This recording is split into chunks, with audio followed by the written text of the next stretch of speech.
mental health orientation na para sa mga kabataang leader at promosyon ng kada network playbooks matagumpay na isinagawa.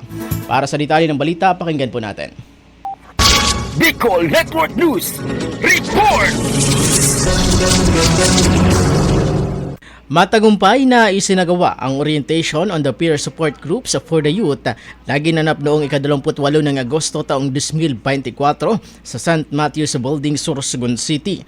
Pinangunahan ng aktibidad ng K-Assistance for Development Adolescent o KADA Network at City Health Office sa panguna ni Dr. Rolando Di Alca, kung saan nilahukan ito ng 47 mga kabataan kabilang ang mga miyembro ng sangguning kabataan, mga student leader at iba pang stakeholder. Tinalakay dito ang mga pamamaraan kung paano magiging epektibong mental health support system ang mga kabataan sa kanilang mga komunidad. Kasabay din ng orientation ang presentasyon ng KADA Network Playbooks na naglalaman ng 7 priority areas na nakatuon sa physical at mental na kalusugan ng mga kabataan. Samantala, layunin nito na bumuo ng matibay na peer support system sa pamamagitan ng pagpapatibay ng kaalaman at kasanayan upang matugunan ang iba't ibang pangailangang pangkalusugan ng mga kabataan sa komunidad. Para sa Bicol Network News, ito po sa Mega Patrol number 28, Jomar Hestre, tatak tunay na serbisyo.